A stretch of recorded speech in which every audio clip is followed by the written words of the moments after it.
Okay. Are we set? Yeah. Okay, great. We're continuing on with the third week. We lost one day with the Martin Luther King holiday, so I'm collapsing a bit. And I gave you a quick overview last time of Elazar, Elazar, the main readings in this section stress values, culture, and the U.S. And let's say the U.S. in the context of the West. Individualism, egalitarianism, related big themes are stressed in Lipset. Elazar gives you the historical background. Engelhardt gives you some global surveys of these. They're clear and specific. We'll talk about them a little at the end, but what I'm adding this time is something not in the readings, and it's sort of the context of where and why is the West different, and where do big changes come from, not from the normal models that we've been using. So this is a new set of themes which also extend what I talked about last time, which was Marx's theory of farming, the Russian and the Chinese revolutions before there was industrialization, and the consequent focus on violence. Okay, where does that come from? How does this relate to where we are today with Trump, with Iran? That is, we're dealing not just with niceties of Denmark and Boston, we're talking about the world. And these issues are in conflict, and they've been in conflict for centuries. And so if we only focus on the Western egalitarian, we are parochial. Okay, so that's why I'm adding these materials today.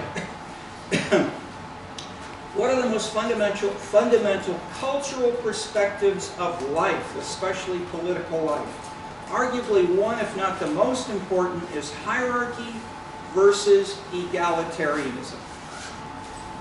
These are sometimes today linked to world regions in overly general labels, like Oriental despotism and Western egalitarianism.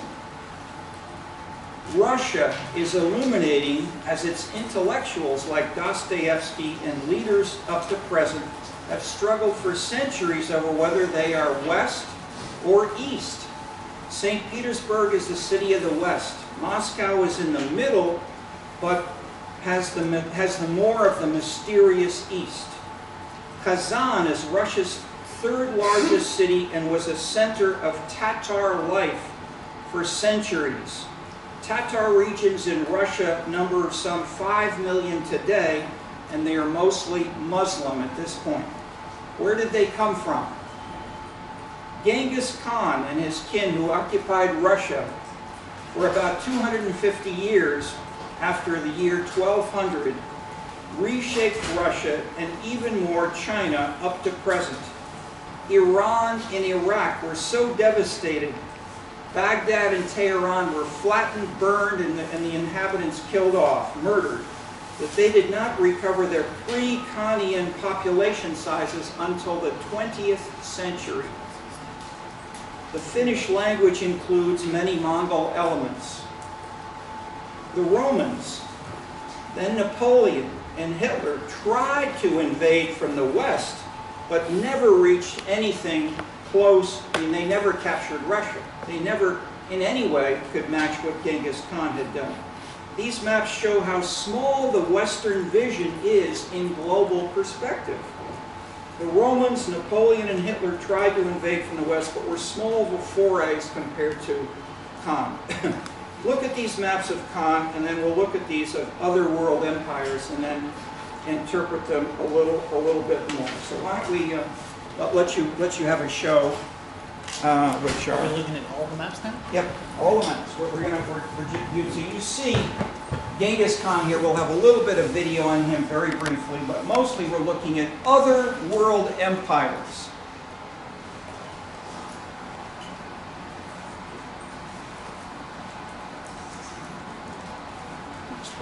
Are we looking now or after we... Just give each, no, the videos later. Well, okay, no, All right, that's fine. If you've got the video of Genghis Khan, go ahead and play that. That's fine.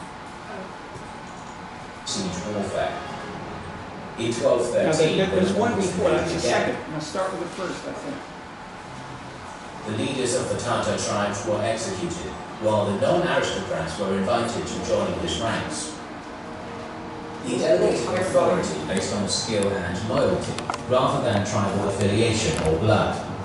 As an incentive, Temujin promised civilians and soldiers a portion of the war spoils. His new rules laid the foundations of a code of law which would eventually be developed and applied to his empire. His father's death influenced Temujin, and one of the laws was that hospitality was sacred. Guests and envoys should not be harmed. Temujin revolutionized the steppe world. Each victory brought more warriors to his side, and he reformed the Mongols into an army. The decimal system was implemented, and the army was divided into tens, hundreds, thousands, and 10,000s. Transfers between the units were forbidden, and if one man deserted, the other 9 in his unit were put to death. Commanders were chosen by their men, except for the commanders of the 10,000s, so-called tuners, who were hand-picked by the Khan himself. This chain of command allowed flexibility, discipline, and loyalty, and was vital to performing sophisticated maneuvers. Every able-bodied man had to be a part of this structure. In 1201, a number of opposing clans called a council, Kurultai in the Mongolian language, and declared Jamuka. Okay. Siege warfare. In 1213, when the Mongols invaded again, their mobility prevented the Jin from organizing a successful resistance as their countryside was raided. The Mongols began besieging multiple fortresses and cities, and waited for the enemy to attempt to break the siege, only to be ambushed and defeated. The Mongols were fighting guerrilla warfare within a foreign land. The cities that surrendered had most of their inhabitants murdered or enslaved. However, engineers, artisans, merchants, doctors, teachers, priests, and administrators were spared and asked to join the Mongol horde. Many others were taken and used as meat shields for the following sieges, marching in the vanguard to block arrows or discourage the archers from firing. After securing all Jin land north of the Yellow River, Genghis moved against the capital of Beijing and besieged it. The Mongols tried to starve the city out, but after a few months an epidemic spread through their camp, and they had to negotiate with the Jin Emperor Xuanzong. He agreed to peace in exchange for a tribute of loot, men, horses, and his daughter, along with subjugation to the Mongol Khan. Thus, the Mongols left China and returned to Mongolia with their treasure. But just outside the Great Wall, a messenger galloped to Genghis Khan. The emperor had moved his court to Kaifeng to the south. This enraged the Great Khan, as it signaled that the Jin planned to retaliate. The Mongols quickly returned to Beijing and besieged the city with the help of thousands of Chinese engineers. The city was surrounded, breached, and razed. For weeks, thousands of carts hauled loot back to Mongolia. The fires in the city burned for over a month, while its people were massacred. What was once considered a nuisance had brought a 20 million strong nation to its knees, and now the Mongol devastation was heading west.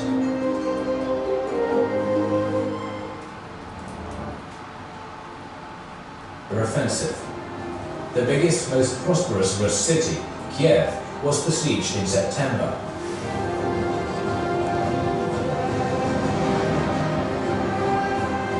The envoys sent in were killed, and the city fell after a 3-month-long siege.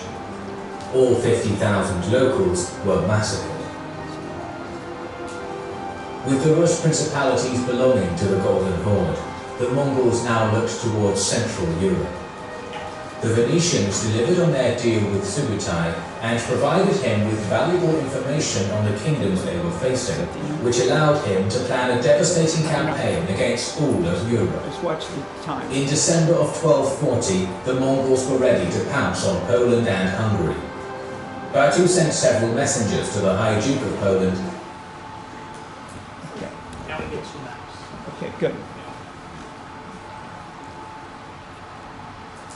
These are the largest other empires in terms of people and land area. Largest is the British, but it was mostly via sea connections, the Navy.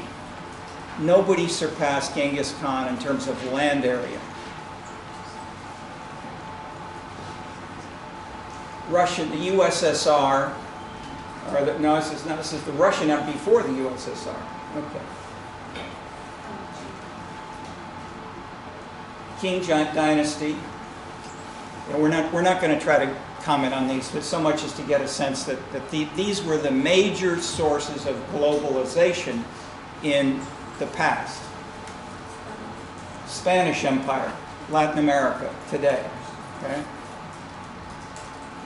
Okay. Onward. Brazil, Portuguese. Ming dynasty. Okay. Tang dynasty. Okay, Ottoman Empire we know much more in the West because there were and are, in a sense, continuing battles, although at this point the Ottomans, I think, I'm not sure the exact date, but the Ottomans were Christian. They were part of the Orthodox. Constantinople was a leading part of the Christian, and then it turned Muslim. But the battles in the Middle East were and are major and continuing. But my point is, they were part of Genghis Khan's empire, and Iraq and Iran were basically destroyed, as were many of these other countries. Roman Empire. Major, of course, in the Mediterranean and central for the development of continental legal structures. Roman law, the Roman army, including England. That is, it's one of the few times the Romans and the Normans in 1066 were the only ones that really conquered England. Napoleon and Hitler tried valiantly. They also, both Napoleon and Hitler, went to Egypt to try and cut off the English connection to India, but they both failed. Okay. Tibetan Empire. Gupta Empire. So the Genghis Khan stayed in the steppes and also avoided the serious military strengths, which were in part there. French colonial empire. This does not show Napoleon. This is really much earlier. Okay, and then Song dynasty. Okay, so lots of Chinese dynasties. That's it. Okay, and that's all of our show. Okay, thank you so much. All right, you get a little bit of an example here.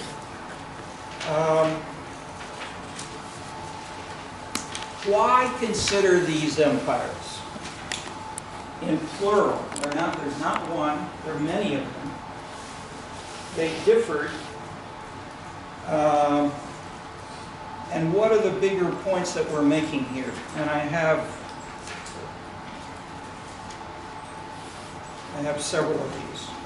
One, globalization is not just capitalism and Wall Street, nor democratic egalitarianism. There are many other dimensions, cultural, not the least of which are these, which we'll explore as we proceed in the course. In section by section, the specific dimensions vary. But analytically, hierarchy and egalitarianism are critical, and they're not totally associated with any single type of regime, including colonialism and including Genghis Khan. That is, the troops, as you said, the soldiers elected their leaders within Genghis Khan, even in Genghis Khan's army. He only chose the generals, but the troops were treated as an egalitarian unit. So he also was tolerant of religion. He had Muslims, he had Christians, he had many people. He didn't care about the religious background. He cared about loyalty to the army. We want to add hierarchy to the stress of Max Weber and Elazar on the Western individualistic market egalitarianism. And where and why do we have these come together? That is, the egalitarianism and hierarchy very explicitly. The moralistic appearance of the ancient Jewish prophets was plural. There were many prophets, not just Jesus. Jesus was the most important, but there were many others like him, and they recurred when, according to Max Weber in his book on ancient Judaism, they occurred when there were threats of serious hierarchy and military destruction from the surrounding areas, that all the Jews could be killed, and they were more than once. Elazar features three subtypes of American political culture. So now we're flashing forward to the U.S. and then going to flash back historically. Elazar's three types, but others, some others like Vildovsky and Lipset, who've written about political culture as well and are reading especially Lipset, stress in a one-word summary, moralism. Even William Faulkner, the novelist who defined the American South as, quote, moralism under the southern sun, used the same label which often comes from New England. Others have said the only original thing in the United States is how much evangelical religion has transformed politics. That is, hot dogs are called Frankfurters. Hamburgers come from another German city. Our religion, most of our religion comes from other, the evangelical religions were developed by Calvin in Switzerland, in the Netherlands, and in Scotland. So none of this is original to the U.S. But what's important is how important these Calvinist religious egalitarianisms became and influenced the rest, because there were no peasants and there was no aristocracy, in contrast to most of the world. The Chicago Nobel laureate Robert Fogel's book called The Fourth Great Awakening and the Future of Egalitarianism argued that America has been moving cyclically toward greater equality, largely because of the influence of religion, specifically these evangelical sects. The moralism label is to contrast the U.S. with the rest of the world, creating Lipset's American exceptionalism, the title of his book, and the general concept that we're different. Why are we different? Not because of hot dogs, hamburgers, Wall Street, all this stuff comes from Europe, but the role of religion and its influence on politics is the key defining point. Very few people in Africa or Latin America pay attention to that. They say, they see guns in Wall Street and they talk about it. But if people who've looked more closely, from Tocqueville to a whole host of other international visitors who've spent time here, Lipset summarizes in a book, and these are core themes. Let's then add the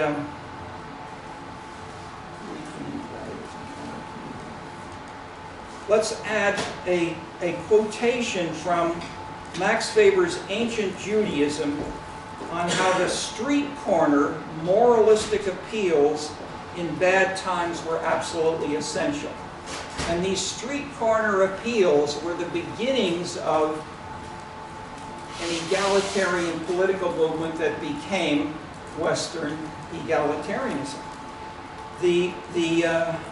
Weber invokes hierarchy to interpret the success of the prophets. So here on page 267 of Ancient Judaism, after the lull in the conquest policies of the great states which had facilitated the emergence of the Israelite Confederation, in the 9th century, the great kings of Mesopotamia and those later of Egypt once again resumed their expansionist policy. Syria became a theater of hitherto unappreciated military events. Never before had the world experienced warfare and frightfulness of this magnitude as that practiced by the Assyrian kings. Blood fairly drips from the cuneiform inscriptions. The king, in his tone of dry protocol, reports that he covered the walls of conquered cities with human skins. The impending gloom beclouded the political horizons. Classical prophecy acquired its characteristic form. The pre-exilic or pre-exile prophets from Amos to Jeremiah and Ezekiel, viewed through the eyes of the contemporary outsider, appeared to be above all political demagogues and on occasion pamphleteers. Isaiah, for example,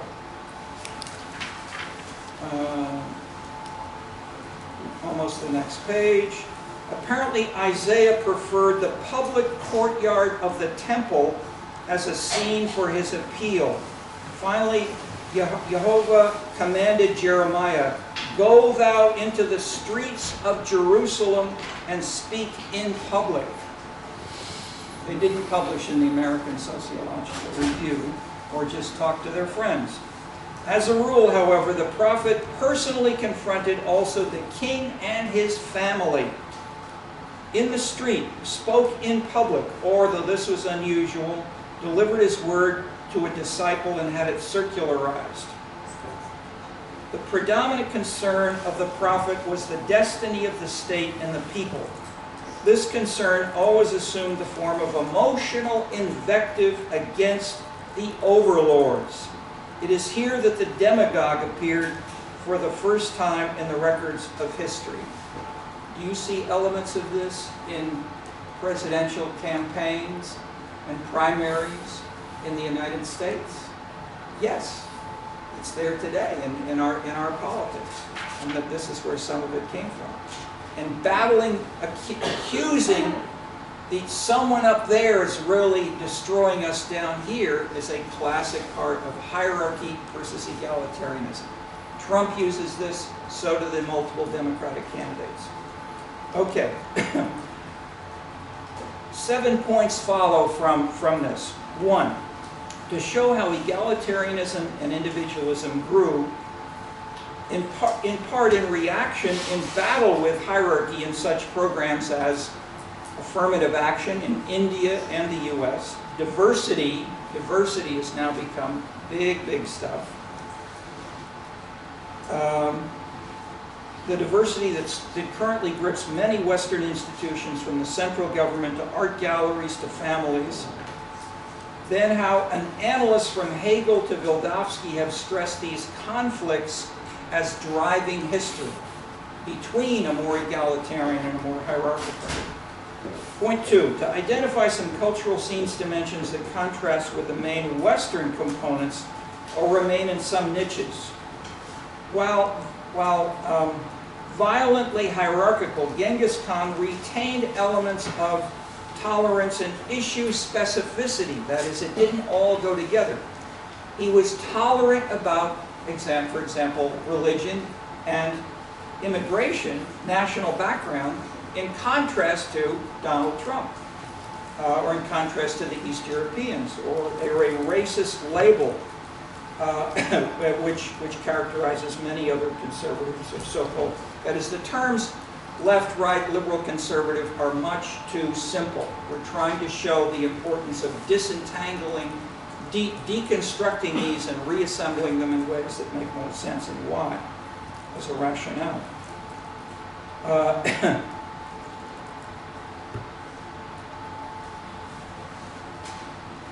To be more global and contrast explicitly with a more Eurocentric version of world history in the same spirit as Max Weber and Elazar. That is, after Weber wrote the Protestant Ethic, to assess how much it applied globally, he did full books on the religion of India and the religion of China, asking why they did not precede the Europeans, as they were much older, more highly developed civilizations much before the Europeans. Why did they not develop modern Western institutions and the like, and lead? Point 5, to illustrate options that can suppress or enhance these competing dimensions, to show how empirically the British Empire succeeded in including talent both from below, in contrast to the other colonial empires who killed critics. The British colonial administration the so-called muftis in their outfits, were Church of England, normal British establishment predominantly. That was their policy. But they tolerated the so-called nonconformists, the Calvinists, the Baptists, the Methodists, the Presbyterians, to come into Africa, to come into India, to come into other places, to build churches, to translate the Bible into Swahili, to teach Swahilis to read. They were illiterate at the time. There were no schools for them. And so they built schools and churches and translated the Bible as a basis for educating and elevating the so-called natives, or the people in the British colonial empire, in ways that the French, the Portuguese, the Germans, the Belgians never did anything like this. And there have been studies which have shown that this has had a continuing permanent impact if you look at the residues of values and culture with the British Empire compared to others. The biggest cases are obviously the US, Canada, Australia, New Zealand, but also India is very different from China in ways that reflect mainly the long background of India, but also probably some value added by the British. Number 6, to inform and relativize the questions of many today about how much Western values can and will spread globally. This is very much a question for people in China and the rest of the world. How much is this a golden straitjacket that they have to adopt if they want to be modern or not?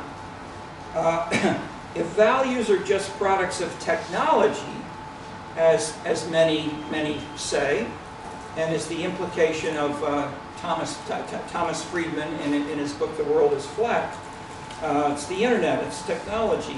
The answer is clear: ignore the non-Western values.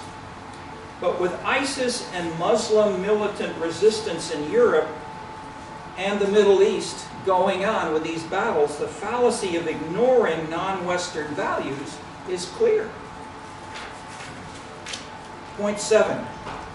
If you were a mayor or advisor to groups like Amnesty International, the United Nations, UNESCO, the World Bank, what would you do to inform their local specifics? How would you solve these? I won't say solve. How will you build some kind of policy within this context of values and institutions? Capitalism, socialism, violence, etc. These you will confront. We are confronting them today if we pay attention. Look at Syria. Look at Iran and Iraq. The 3 country cases that we're mainly stressing in this course differ dramatically, and I'll just say very briefly. France, since Francis the Great, so I'm asking, how do values and culture differ in these 3 countries? Since Francis the Great was furious that the Italians created the Renaissance first, before the French, especially in their paintings, the reply from France was to build castles, grand castles in the Loire Valley, then in downtown Paris in the Louvre building, then in Versailles, where architecture, generous conversations, gardens, personal intrigue, fireworks, all combined to illustrating the explicit active use of culture, language, arts, to explicitly seek to spread French values, power, military and economic domination. All of these combined together. Second, China, after World War II, largely ignored its own traditional histories and culture, and stressed the domestic domination via the CCCP and the export production to expand the economy with huge success, massive success of the Chinese economy. But in the 21st century, brought a massive shift toward domestic consumption in the economy and more domestic political openness via the internet and more. Exploring how now to combine these disparate pieces with more active government and party leadership involving the Chinese style of strong hierarchy in the party, and yet using some elements of what the French have done for centuries. The Chinese are spending massive amounts on arts, culture, the internet, entertainment, and other kinds of things. By contrast, the third country, the US, is traditionally isolationist culturally and economically, and government was seen as bad and minimized or opposed, in contrast to business, foundations, civic groups, churches, which led in business, culture, and politics, and stressed federalism in the sense of the local was where things could really be implemented and tried out, and there should be no national policy. There should be mainly local policies, as Tocqueville illustrated, and these could bubble up. These are being challenged in the 21st century, especially when the U.S. deals with international connections, from trade to military to culture. So Trump in some ways is trying to articulate this anti-government, but clearly this is very tricky. The U.S. perspectives are confronted with dramatic opposition in places like Iran, Syria, Russia, and Turkey. We can't ignore these. They don't just follow Wall Street rules, for sure. The global changes are awkward to interpret using these three country characterizations, as they are what I've just said. Some people will say this, and I'm doing it here, but I'm simply saying explicitly, these are too simple. Nations are too simple units to use because there's too much diversity inside every country. Even Genghis Khan only conquered the southern half of Russia.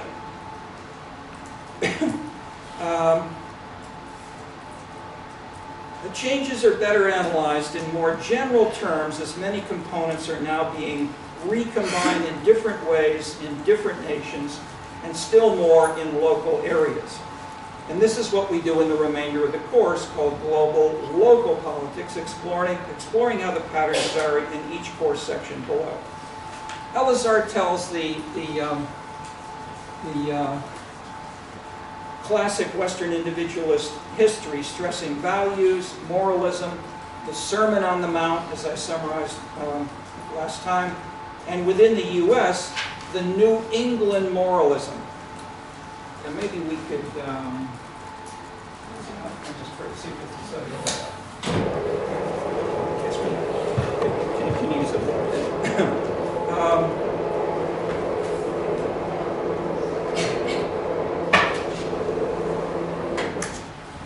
But the three types omit what the fighting and cultural legacies of world patterns were about, and summarized in some simple pictures about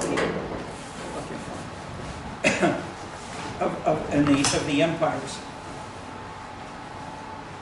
How much these historical regions, for instance, within the U.S. persist is controversial, but one way is to see how they operate in smaller regions and cities, including neighborhoods, where cultural placemaking through the arts is a new theme and slogan, especially for Americans. This is very new stuff. One dramatic example we feature in a book in progress called Latin Scenes, where the 60s counterculture values challenge the ascetic New England Protestantism.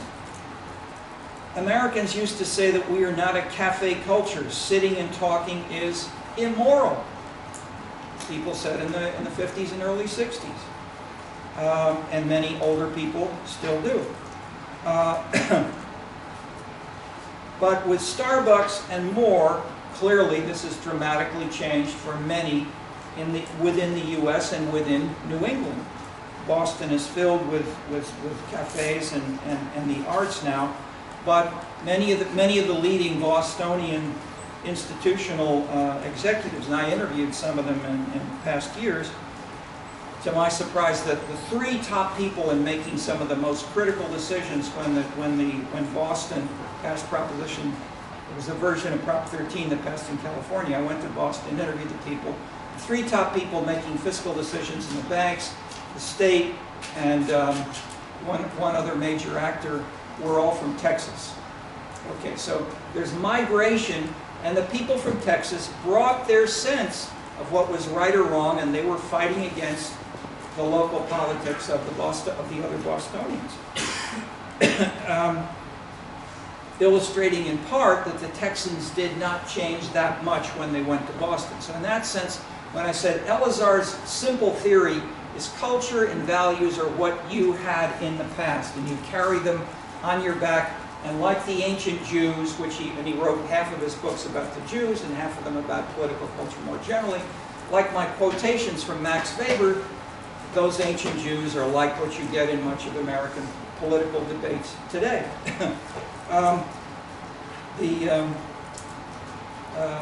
So I'm making the point about changes, and Elazar and I worked together on a book, and he died just as we were moving ahead on it. We chose to work together because I wanted to have this historical framework, but I had focused in my book called The New Political Culture on change, on how values change and are transformed in new ways by technology, by education, by travel. And Elazar recognized that he had to change his theory.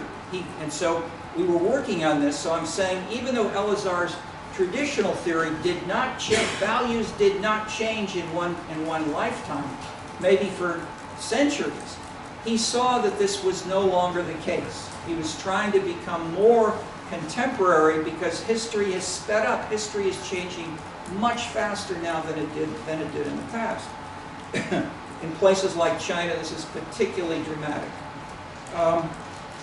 So when we look at Latin scenes, we're looking at where and how some of these new elements have spread globally, starting in Latin Europe, but they've had for centuries in ways that we did not have in England or the US or New Zealand or Australia, things like street and political demonstrations, parades, protest marches, and which have led in the cases in Cairo, in Kiev, to changes in regimes. Presidents of countries have resigned in response to street activities and protest. That did not happen 20 or 30 years before, in part because the street activities are linked through the internet with international global political pressures of bringing in the so-called human rights regime, the World Bank, the United Nations, etc. And this is continuing now in Iraq and Iran. Demonstrations in several Latin American countries and Asian countries and Mexico are going on right now, as of course Trump, Macron, Brexit, and Hong Kong. The big difference of Hong Kong is that it is not, I would say the main point I would make is not that it shows continuity, but it shows that the national government did not follow the example of Tiananmen Square. I mean, many people said, he's going to send in the tanks, he's going to kill all these people. No.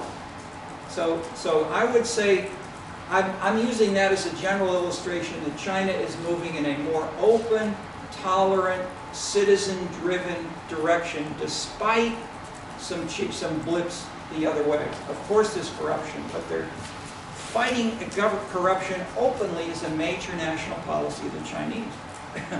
Okay.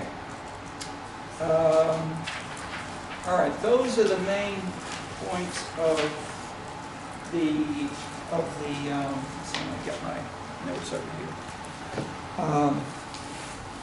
Of the new. Let me pause for a couple of questions, and I can go on contingent on how much you've read or want me to talk about the readings. I can talk about them, but I gave you I've given you references. I've given you references to some of the big ideas and can pursue those. But let's have a little discussion on the bigger kind of themes which I've invoked so far today. Yes. So, my question's pretty simple, but I had a hard time following a little bit of all of the points. I ended up getting a little lost.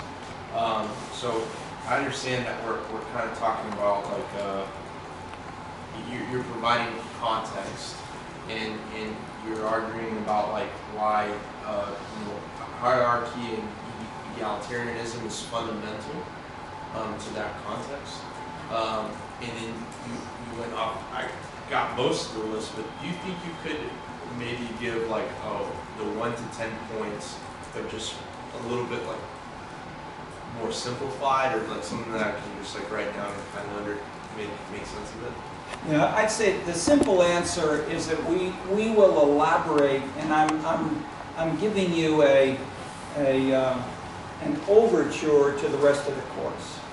That is, the most immediate example is a book called The New Political Culture. It has 22 propositions, as I mentioned, about how culture changes, not about how it drives, but how it is changed by technology, by education, by other things. And the 22 propositions in turn are grouped into a big box, which I showed. I think I gave you my version of it, of having this is all, it's in a couple of my books in different ways. If you have the economy, the family and social arrangements, you have government here. All of these come into something we have now. That is, we have in the economy the rise of small firms and competition, and in the family we have the decline of patriarchy, the rise of egalitarianism between women and children. Children don't work on the family farm. They go off, they get scholarships, they do things more individualistically. In culture, we have a rise of relativism. No longer is a very clear right, wrong. We have an increasing acceptance, even in television advertisements. There's no one right way to have peanut butter on your sandwich. With government, there's a sense that the welfare state is too big, it's unmanageable. We have somehow had to make it more decentralized, use the media, use civic groups, contract out, or you give more autonomy to smaller governments. These things join in what we can call the new political culture, or SEAMS, in three books. Really, the third is Can Tocqueville Karaoke? That is, Tocqueville, that is, some of this sounds Western and it sounds like Tocqueville and Elazar. But I'm agreeing and saying, yes, but only in some context. And the context includes, in part, aspects of Western global individualism and egalitarianism. And where does this come from? And how would all of this change if we were in Iran today? These things are not happening in the same way and with the same speed and with the same power. But how much would these, and so I won't just say Iran, what we have in the book Can Tocqueville Karaoke asks, how much do these change when we go to Asia? And the answer is the main Western theories of Tocqueville, that's the title of the book, Can Tocqueville Karaoke? The answer is Tocqueville fails when you go to Korea.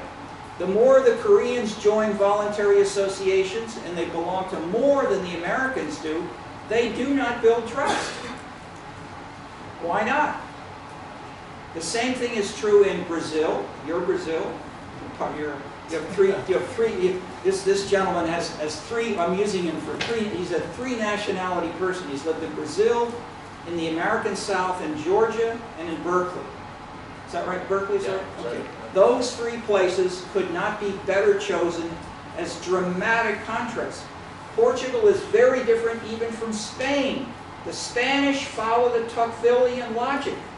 If the Spaniards are more educated, they engage more in civic activities, they build trust. The Portuguese do not.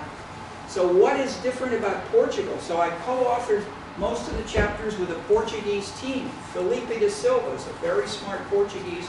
He's a doctor from Cambridge. We worked together, he was here in Chicago, worked together, etc. How are these different? Then we work with about 15 people, mostly from Asia.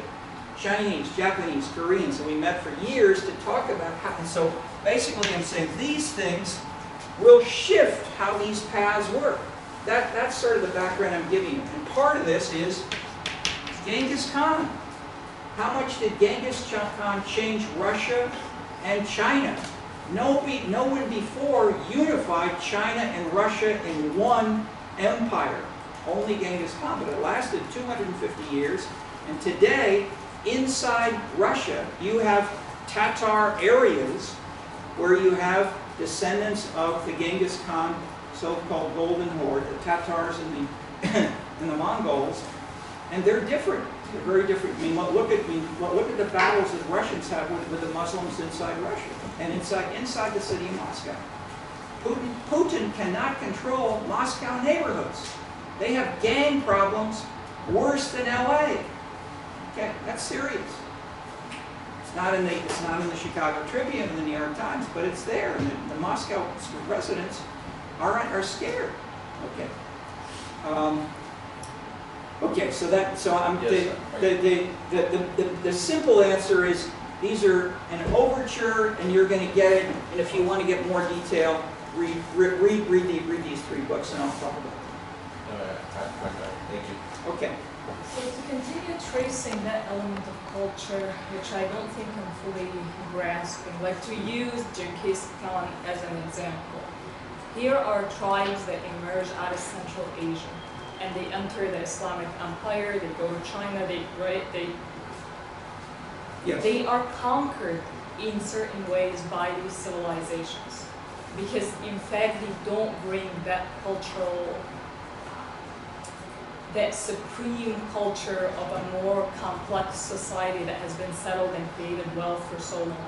So I'm trying to understand where does power sit in this argument, because to me it's the true driver of what's happening.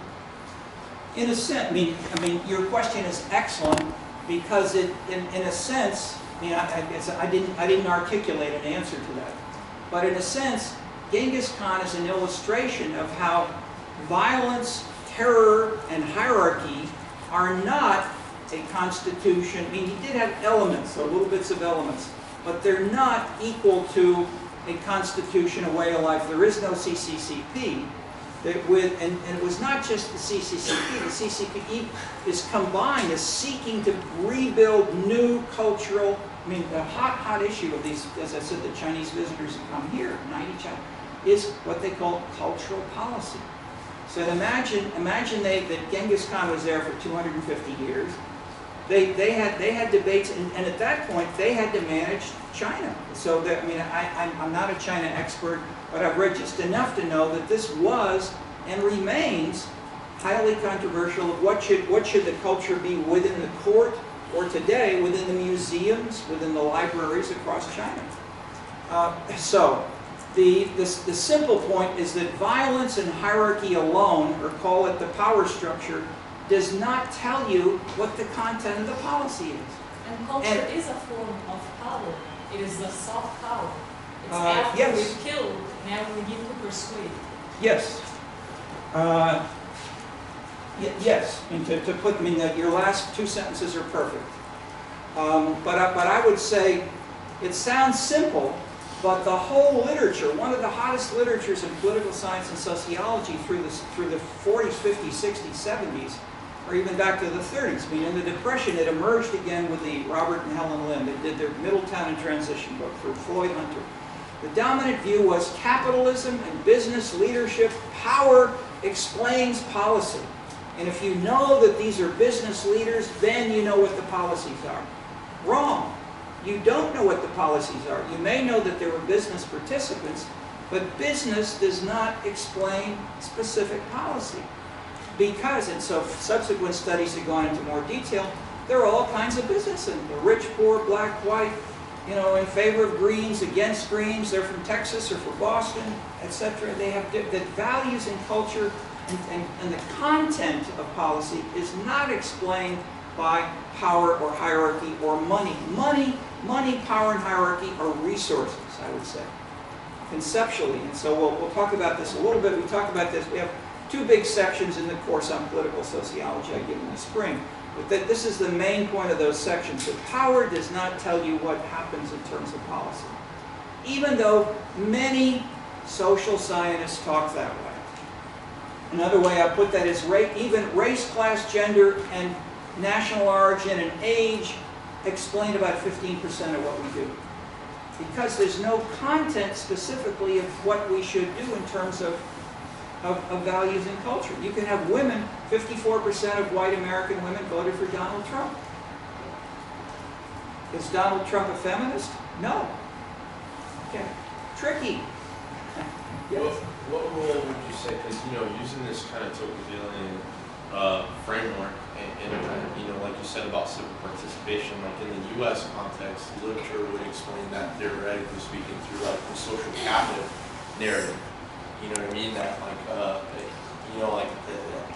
Tocqueville is like the foundation of that kind of theoretical framework. Yes. And they would say that like the social capital narrative, that's like in large part attached to like religious organizations, has the potential to mobilize, politically, specifically when it's like, there's an encroachment of values, right? So where does that fit in kind of this narrative?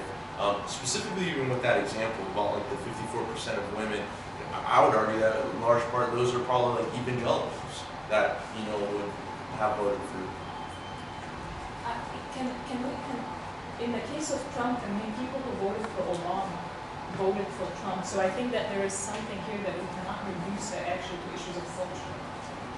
That actually, I think, challenges the point that it can be reduced to culture and religion, and says something about certain insecurities and the structure.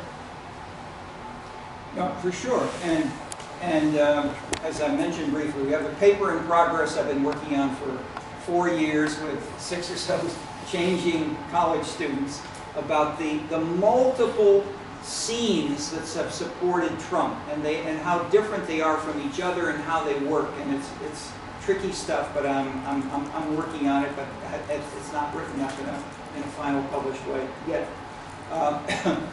But these are things.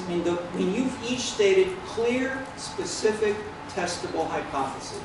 And if we had the right data, we could address them and say how large are each of those coefficients. So it's not as if these are magical or just ideological. These are what you're having a clear, specific, testable exchange, and so that's terrific. The serious answer to your question about how does Tocqueville fit with this is really what we're going to do next week. So I'll put that off. Let me say just a few words more about the readings as we got a little bit of time. Let me say a few words on them, and then let's join them as well with what I've said. I gave you the overview of Eleazar very quickly last time.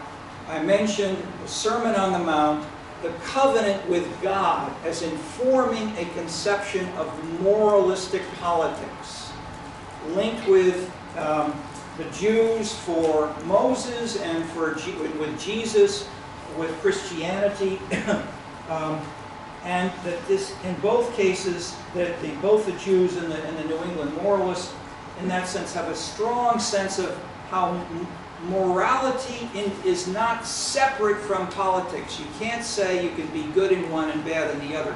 There's only one God. We have monotheism, whereas in some of the Eastern or other religions, you can have a God of rain, a God of harvest, a God of fertility, a God of this and that, and you can go to one of them and you can burn a candle. So the Southern Italians have enough of this residue, this pre-Christian ritual. The Southern Italians, Banfield's book is on this, The Moral Basis of a Backward Society. They'll go in, they'll shake a candle at the God of rain and say, you give me rain for my crops, and I'll come back and I'll burn this candle only after you give me the rain. Okay, so in that sense, the trust and that is, there's not a sense that this is immoral or hypocritical. There's a sense that he can act that way because, all right, so in a sense, similarly, there's a sense that history is cyclical because there's no one watching. By contrast, this is in Max Weber, this is in Eleazar. If you have one God, he knows everything that you're doing. and he judges everything as a package in your entire life, and then you may go to heaven or hell or something in between. But in that sense, you cannot lie to God in that sense, in the Jewish or Christian sense, in ways that's not an issue if you don't have a sense of monotheism. The ancient Greeks and the Israelites were the key examples leading to Western civilization. They were both pariah peoples. They were destroyed. They were destroyed by these empires. These were little places. They were very delicate and volatile. Plato, Aristotle, Socrates, they were killed off by Alexander the Great, the Syrians, the Persians, etc. These were and the ancient Jews were driven out. Jerusalem was burned. People were completely killed again and again and again. And go to the Museum of the History of Jerusalem. It's unbelievable. In terms of, and it looks like Genghis Khan in that sense. The Greeks and Jews codified their philosophy and theology in the Bible, and Philo, a Jew in the Hellenic city of Alexandria, Egypt, codified both into a single system that was adapted by Christianity and became the core values of Western civilization for 1,600 years until Spinoza challenged it. Meanwhile, the Middle East and much of the large empires were continually changing with war. Egypt, Asia Minor, Babylonians, Persians, as well as in India and China, although their religions and the caste system persisted in most regions. All these examples speak to the durability of religion as core elements of civilization and politics. Even Daniel Bell stresses the same point in the rise of post-industrial society, as he is often seen as focused on technology, but he still focuses on these values. And Max Weber, of course, on the Calvinists. The next phase after this, in a sense, was Martin Luther, who compromised with the political leaders, that is, looking for connections with politics. Martin Luther said to the kings and the dukes and the princes, "Let me be your state religion, and we can negotiate who will be the leader in your state. The head of the church can be someone who you can veto if you don't like the person whose name's coming." Okay.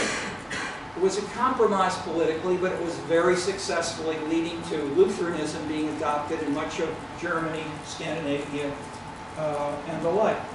Calvin, young French priest who was more radical, had to leave Paris, went to Switzerland, and he said, Luther is immoral. The Roman Catholic Church is irresponsible. They're just giving you hierarchy, shoving it down your throats. I want to give you egalitarianism from below.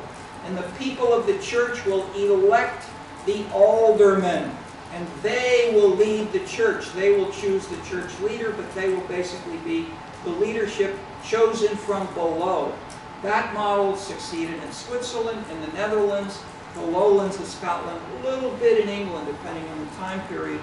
But when some English political leaders got tough, said you can't teach, you can't practice law, can't practice medicine if you're one of these non-conformists, then people got on the boats and they went to Boston, Plymouth, New England.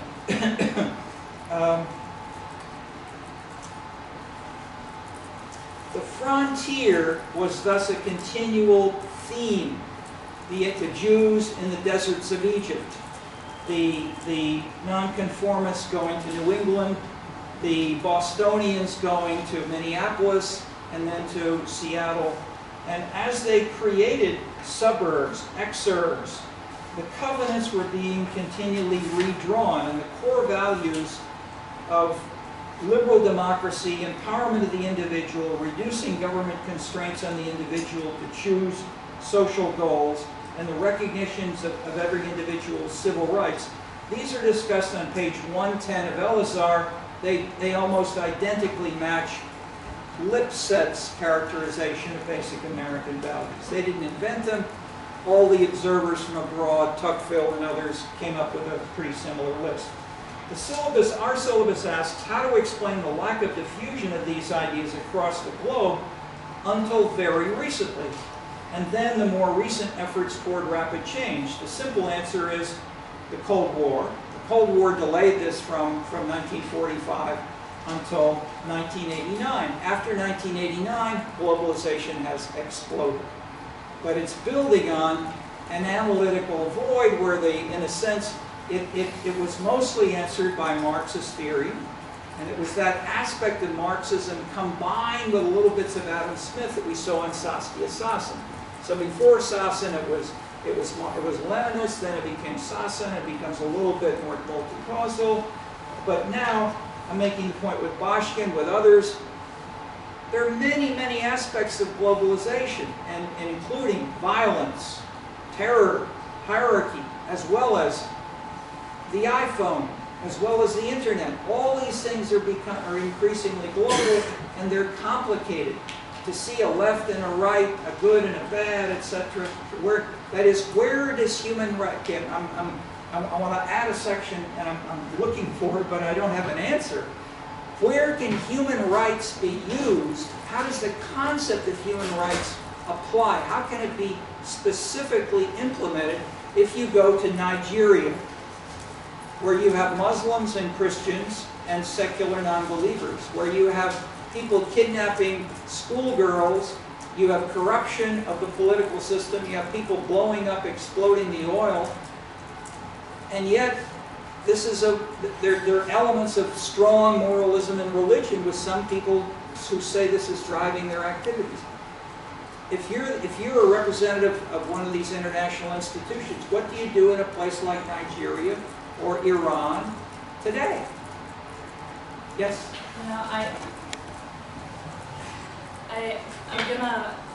I think what I find interesting in the question is the fact that, well, a couple of things. First of all, to maybe totally reveal my position, if I wouldn't go there, because it's not my place to intervene in these places.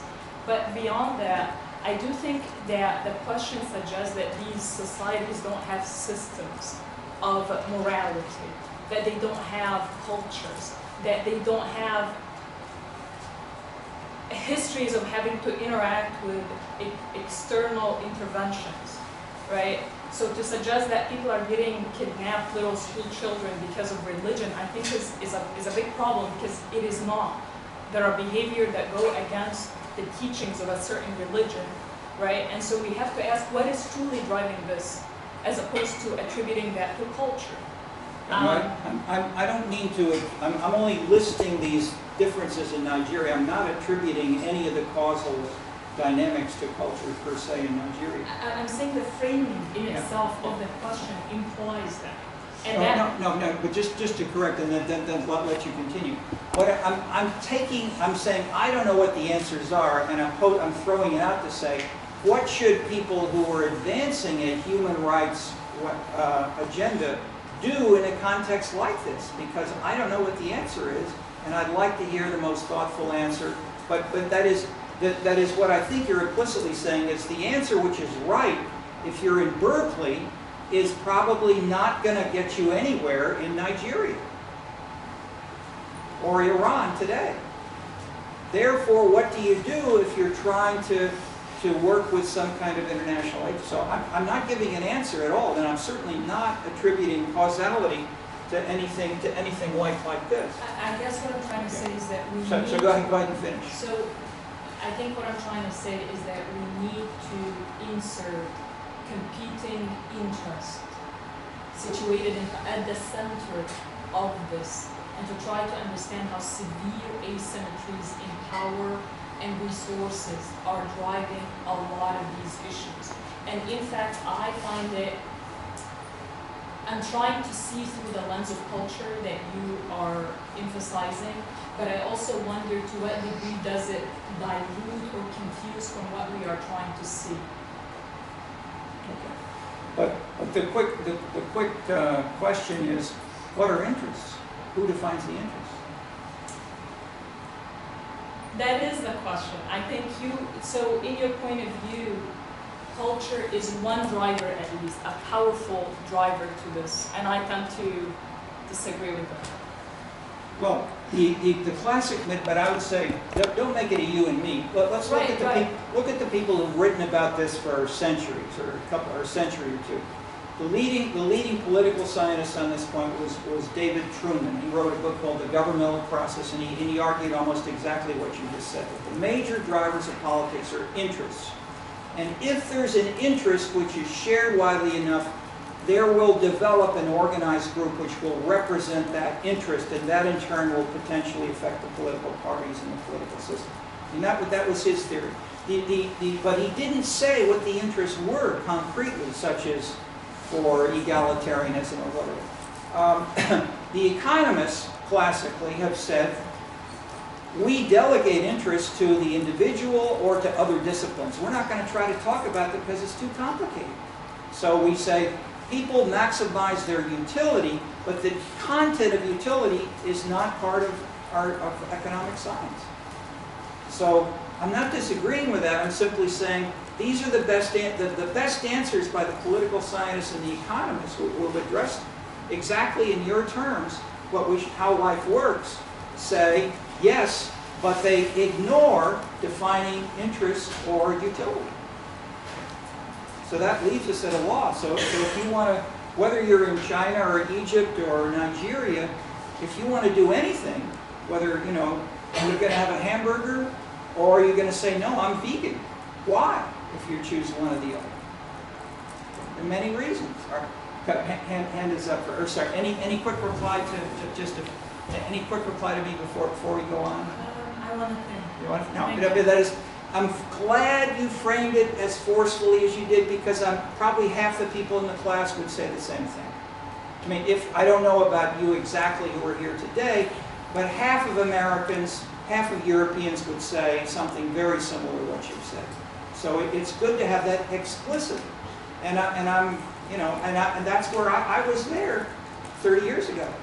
But as I worked in the community power field, when there were no values discussed by all the researchers. Hunter, as I said, the Linds, Hunter, and so forth, that whole field which I came out, that was the main thing I was initially working on for a good 10 years. Nobody talked about cultural values at all, or policies. They talked about power and interests. Okay. Question? I was just going to say, maybe it isn't relevant anymore because you made the point that we can't focus on a utility aspect, but I think the problem isn't that you have to install values. I don't think there's a problem in there not being values there. I think the problem is that you have to lift them out of like the socioeconomic, I guess, poor state. And I think once you do that... Socioeconomic what?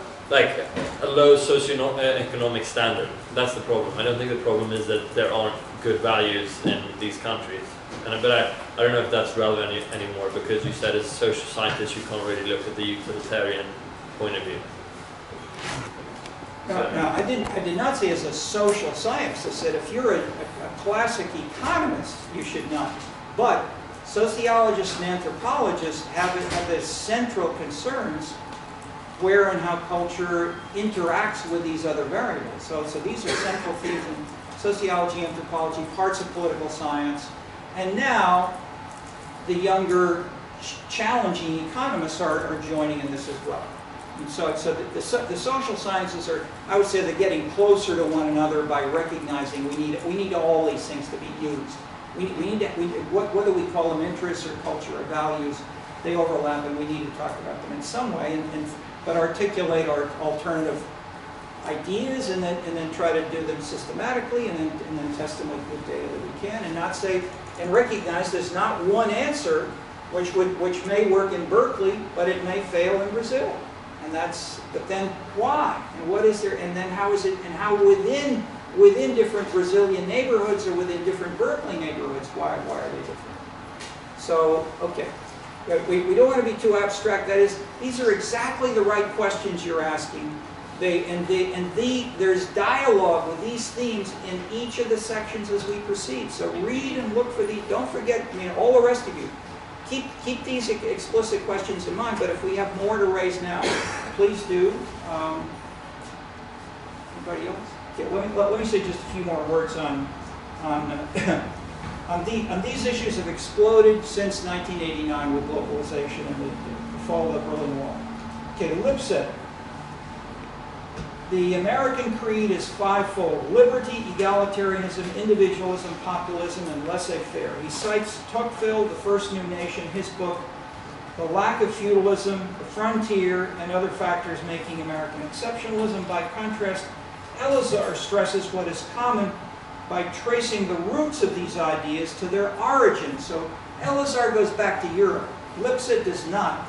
Lipset takes America as it is and doesn't really try to ask where it comes from, although when we had meetings, we started to meet together. Lipset, Goldovsky, Elazar, and I met together for several years and argued over this stuff. And Lipset is basically very close, and I mentioned the Elites in Latin America book he did, and the theory is basically the same as Elazar. That because some people were middle income, they went to Brazil and Argentina. They developed Brazil and Argentina in ways not the traditional Spanish empire of the hacienda lifestyle. I'll call it lifestyle. No more. Continuing the New England tradition, Americans are the most religious in the world, with the exceptions of Poland and Ireland, and have a political morality, a Protestant-inspired moralism in politics. And Lipset applies and extends these and more specifics about American politics, civil rights, egalitarianism, which will continue as we go on. Engelhardt, pages 75 to 76, summarizes his core ideas in a graph and a table. Page 86, the religious importance of Americans. Page 89, not wanting homosexuals as neighbors, a key postmodern value of social tolerance. Page 93, the key chart of well-being and secular rational authority. Page 102, the correlates of two postmodern dimensions: income, education, less government spending per capita, high life expectancy, and the number of years democratic. In a sense, he's showing that you have these things going together, but if look at the bottom, look at a regression table, and look at a number called the adjusted R squared, and then square that, or no, if it's squared, if it's the adjusted R squared, that's the amount of variance explained, and you see in most of these, it's about 15%. That is, these are weak models, and there's room for more, including the legacy of Genghis Khan. The latter chapters stress that these values are carried most by those persons within each society who are younger, more affluent, better educated, but they've tended to have grown up. But if they've grown up with less scarcity, that is, they grew up with less scarcity, is Engelhardt's key idea of changing values. Is what you didn't have when you were, say, 16 to 25. If you didn't have food, you worry about food. If you didn't have housing, you worry about housing. If you had all those, then you worry about the environment, veganism, and bicycles. Okay. To simplify. All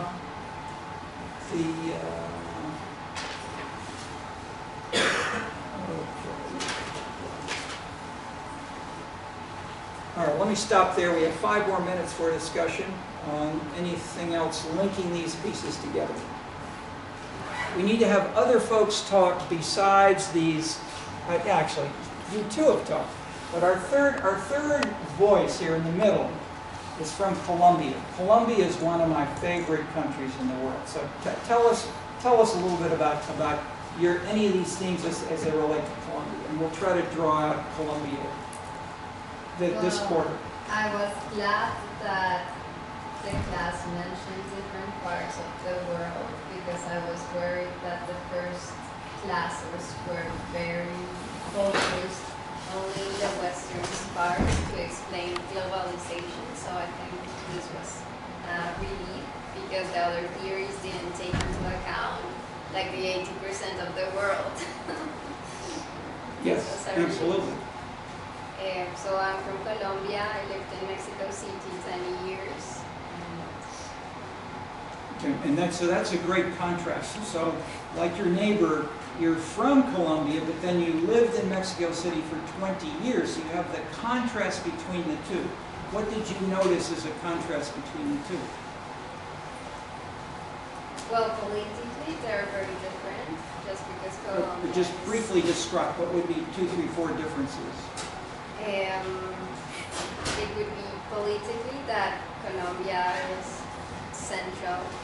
It has a central government, and that has an impact on how things are managed at a local level, while Mexico has its federal, so aspects is that their local issues are managed differently. So But local, there's states, as in the U.S., there's states in Mexico that have a lot of power, whereas there are no states in most of the world. They don't have, this is called federalism, where you have national and regional, they're called provinces in China, or states in Mexico. and I think that it had also been very important historically, our left-wing guerrilla that has determined politics and how ideas are filtered to the public, while Mexico hasn't had a strong left-wing guerrilla that has allowed leftist politicians to rise to power. Okay. So in a sense, the political system, the social and the economic system traditionally was more divided and more conflictual in Colombia. That is, the left-wing guerrillas were fighting with the old elite, which was the families of the conquistadors who came from Spain and who still incarnate a set of lifestyles which go back to the elegance. People are beautiful. I mean, the small chosen few are beautiful and very elegant in Bogota. That goes back to Spain in that sense. And that is being fought by, or has been fought. How long did the Civil War go on? 50 years? 60 years of Civil War in ways that are, dramatic, and that is at the installation of one of the presidents of Colombia about 10 or 15 years ago. The guerrillas showed up with a bazooka gun, and they fired right at the president during his inauguration. That's the kind of so Mexico has problems, but it is not as violent and not as politically conflictual in that sense. Okay. So there's lots more there, but this is then sought to be measured and interpreted using these extremes. That is, these are two of the most extreme countries in Latin America. Most are in between. But we're at the end of time. We'll continue. Read onward. Tuckville is next.